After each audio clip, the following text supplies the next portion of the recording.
In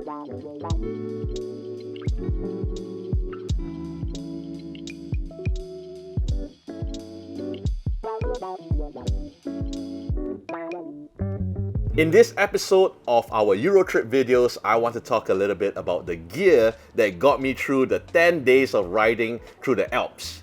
It was an incredible ride, as you have seen in the videos and the pictures that we have been sharing so far. But throughout that ride, I went through multiple different types of terrain, from snow and cold to the wet to the strong wind and bright hot sunny rides through the Italian plains.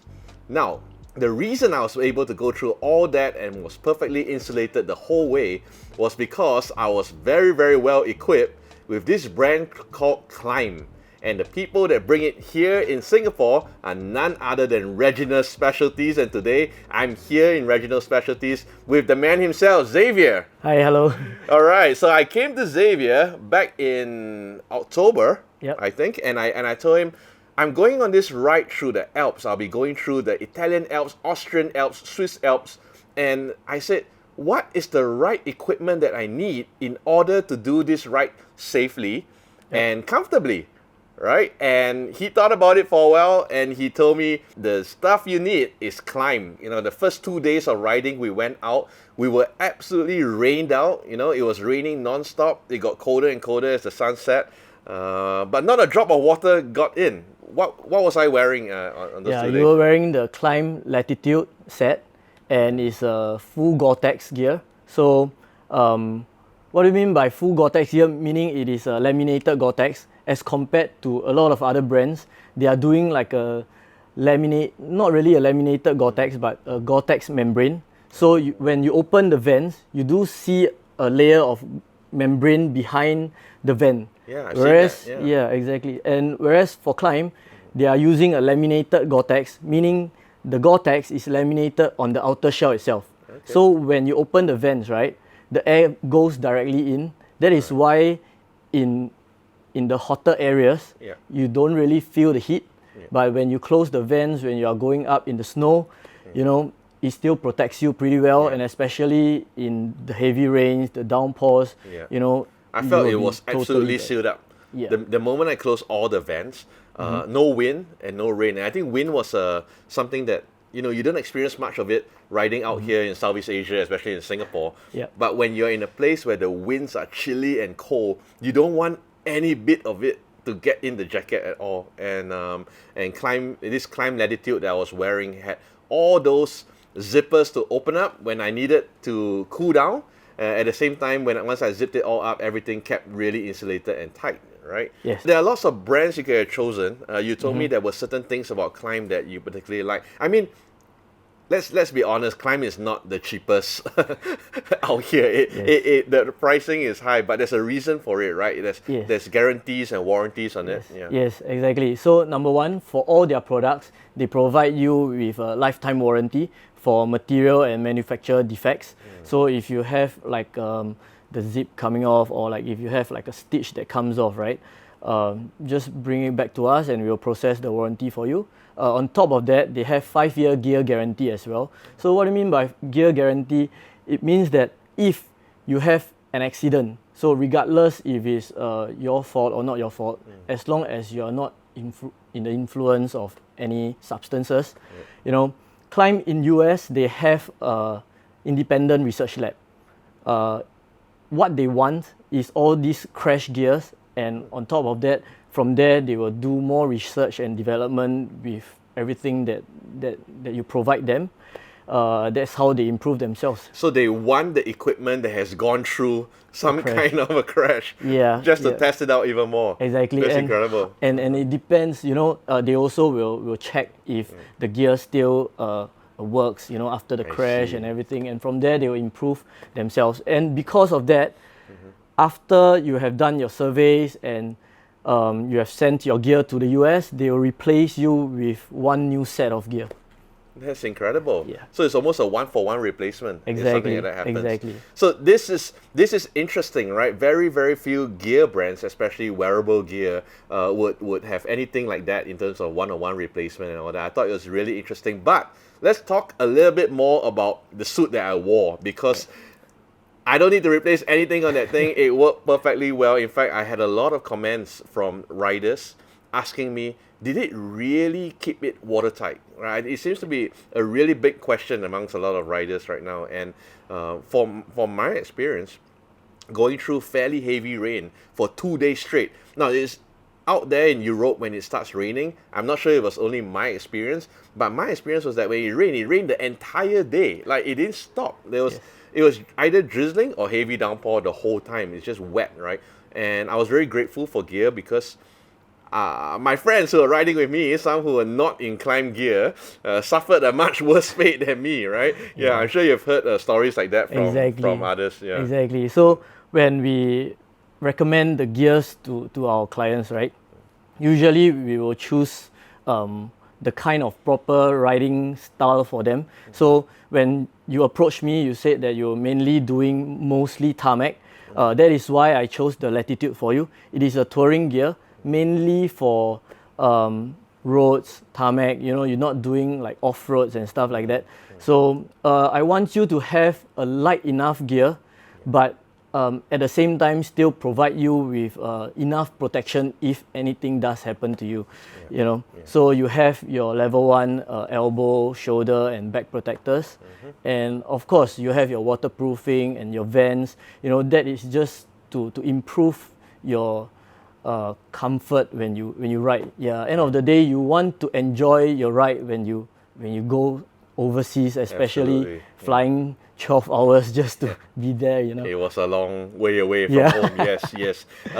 Talk to me a bit about the protection that's inside the jackets, because we are 100% certain that in terms of the weather, it keeps me completely insulated from the weather, right? Regardless of whether it was wetness, it was heavy winds, coldness and all that. But what about the protection? So for your jacket, they are using D3O armor, level 1 for shoulder, those elbow. there? Yeah, that's the one. So these armors, right, as you can see, they are not really hard plastic stuff. So it's really soft and malleable, but upon impact, this material molecularly hardens.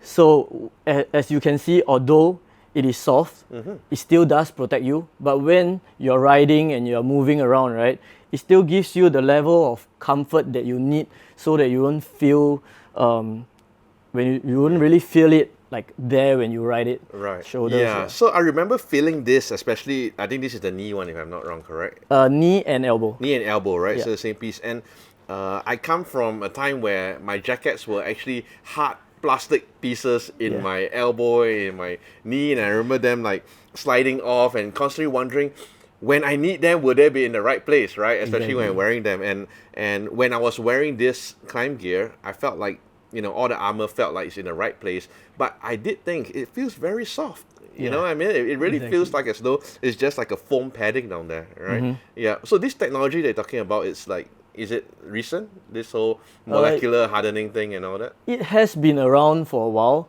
probably I would say 8 to 10 years old. Okay. Yeah. But what you get over here, right?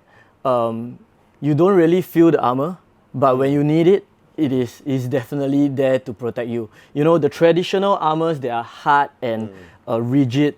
They don't protect you as well, because if you have an impact, a lot of times the impact goes straight through. Yes. And you feel it. That's right. Imagine if I put a hard plate on you and I hammer you, of course, you know, you feel it. But something like this, right, because it is so soft and malleable, right, it actually dissipates the impact a lot better than a lot of the harder ones, which is why now you can see Klim, they are using it because it is the best. Yeah. I'm really grateful that I can say that I did not have to test out test out the value of the armor, but I believe you. Like, I'm really grateful to be properly protected. You can actually keep your mind on the ride and enjoying. I mean, there's so many things to look out for when you're riding already. Not to mention that the scenery was beautiful, but taking the hairpin turns on the mountains, you know, controlling your gears, looking out for oncoming riders, oncoming cars and all that. There's already so much that goes on in a rider's mind. the last thing you want to think about is whether or not you're protected if you for any reason touch wood have to fall. Yeah, exactly. So I would say that Klim definitely, in terms of impact protection with D3O, they would provide the best impact protection. But on top of impact protection, they also provide you with AA standard abrasion resistance. Meaning, if you sliding, So if you slide, it doesn't tear easily. And especially for your particular gear, which is the Latitude, which is over here, as you can see, they have like reinforced leather pieces over here as well. So these leather pieces will hold even better when if you get into if you get in an accident and if you slide, that is what is. Okay. I do want to talk a little bit about that helmet I was wearing throughout the trip. It was my first Klim helmet, full carbon, the Cryos Pro. What do you tell people about this helmet when they come and look for it? I can tell you that it is the best adventure helmet in the market that you can find at the moment. Because number one, it is carbon fiber. Although you see many brands, they are coming up with carbon fiber and stuff, what you don't see in many brands is the amount of detail they put when they develop the carbon. The way they lay the carbon is totally different. Next, they have the transition visor, which I think you love it. The transition visor, guys, if you don't have one, go get one. You guys know the rules in Singapore, no tinted visors, but I tell you, when the sunlight hits that visor and it starts to darken out, it is so amazing. Because what do you do if you don't have that? You try to wear a pair of sunglasses inside, or you wear the inner visor and all that. Now it's just your visor darkening out when you need it and going clear immediately. Some of the clips I'm going to show you after this is actually us riding in and out of tunnels. There were a lot of tunnels as we went through the Alps, and you can go from scorching bright hot sun straight into dark tunnels, and this transition lens will go immediately and clear out, and it was barely even noticeable. All you know is that it's really comfortable riding the whole time. On top of that, you have the Fitlock magnetic clip as well. That is really convenient because when you're tired and you want to get off your bike, you don't want to fiddle with the double D rings. So done with D rings.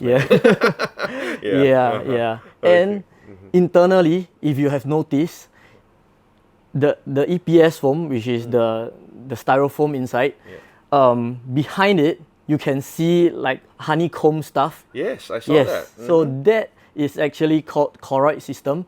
So this choroid system, right, provides you with a lot more protection, but at the same time, because it is actually like straws and it's hollowed out. So you get a lot more airflow as well. But at the same time, it doesn't compromise with the protection of the helmet. The structural. Exactly. It is the first thing that will hit you when you pick up this helmet, this Cryos helmet, is literally how light it is. You cannot believe a helmet this big, this chunky, touring helmet feels like nothing. It's incredible. And I guess it's because of all this design and. Exactly. With the carbon fiber and the choroid system, they have developed something that no other brands can compare. And as you can see at the rear of the helmet, there's a big spoiler. And when you are doing like your touring kind of speeds, right, it keeps the helmet so stable. You don't have the helmet shaking and stuff. We must talk about that because I've worn a lot of helmets in my riding time, and one of the things that I stopped buying was helmets with visors. Like the Peak. Because every time I was riding, I had this strong, like either a pulling or the drag was so strong, right? And I remember when Xavier brought out this helmet and I saw the visor, my first thought was the Peak, right? The Peak. I don't want the Peak because I'm going to be riding a long time. Some stretches were on the Autobahn. We were going fast, I can't use I can't say how fast, but we're going really fast. And I was like, I don't think I want something with a Peak because I really dislike that dragging feeling on my neck because it's tiring if you're going fast. And I remember, do you remember what was your response to me when I said that?